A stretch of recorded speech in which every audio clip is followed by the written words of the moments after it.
एक हाईवे बन रहा है, उस हाईवे में कोई इंजीनियर है और इंजीनियर मुस्लिम समुदाय, लेकिन आप करते क्या हो, फ्लाईओवर बनाते हो, हाईवे बनाते हो, आप धार्मिक अनुष्ठान से शुरुआत करते हो, आप नारियल फोड़ते हो, वैदिक मंत्रोच्चारण होता है। हम एक सेक्युलर नेशन, धर्मनिरपेक्ष राष्ट्र है, और धर्मनिरपेक्ष राष्ट्र में पब्लिक प्लेस का निर्माण जब शुरुआत करोगे तो वैदिक मंत्रोच्चारण नहीं होना चाहिए, क्योंकि सड़क का उपयोग मुसलमान, ईसाई और हर समुदाय के लोग करते हैं।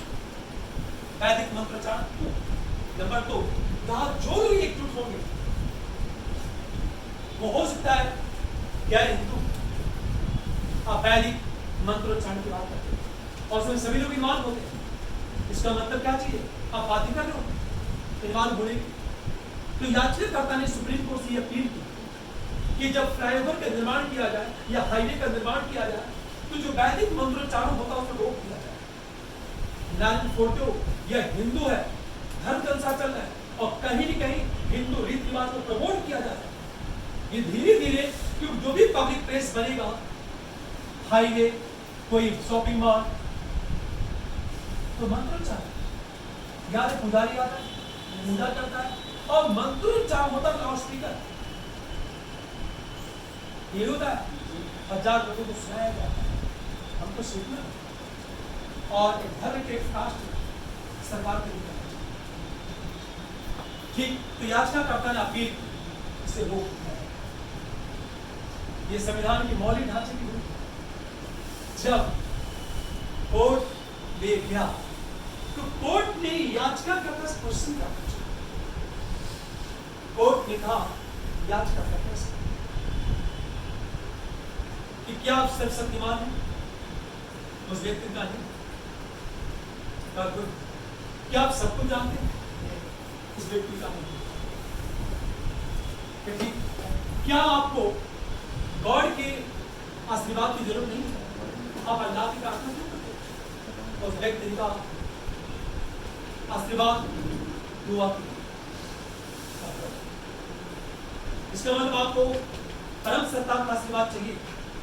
इसे नमाज पढ़ते हैं, आप पूजा करते, प्रार्थना करते या गुरुद्वारे में जाकर के जो कुछ भी करते हैं, ये जो धार्मिक अनुष्ठान है, वैदिक मंत्रोच्चारण, यह एक तरह से ईश्वरीय आशीर्वाद देने का प्रयास है, क्योंकि मानव जाति सर्वशक्तिमान नहीं है, उसकी एक सीमा है। कोर्ट ने दूसरी चीज, कोर्ट ने कहा किसी नास्तिक के कहने पर इस तरह के कार्यक्रम को क्यों बताओ? तो याचिकाकर्ता ने पुनः ये कहा उनसे कि मान लिया जाए इंजीनियर एक मुस्लिम समुदाय का है और वो पूजा में बैठा हुआ है, तो उसके नेतृत्व में फ्लाईओवर का निर्माण होगा, सड़क का निर्माण होगा, लेकिन आपने क्या किया, वैदिक मंत्रों का उच्चारण कर रहे हैं, आप बात भी कर रहे हो, तो दूसरे समुदाय के लोग भी उसे फॉलो करें। तो कोर्ट ने क्या कहा? कोर्ट ने कहा यदि आपका इंट्यूशन, आपका धर्म उस वैदिक मंत्रोच्चारण की अनुमति नहीं देता, तब चुप रह सकते हैं। अनुच्छेद 19 आपको चुप रहने का क्या करता है? अधिकार देता है।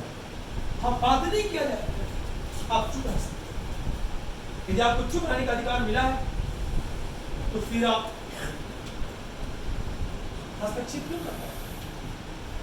तो अगला प्रश्न, जब आरती होती है तो सबको खड़ा होना पड़ता है,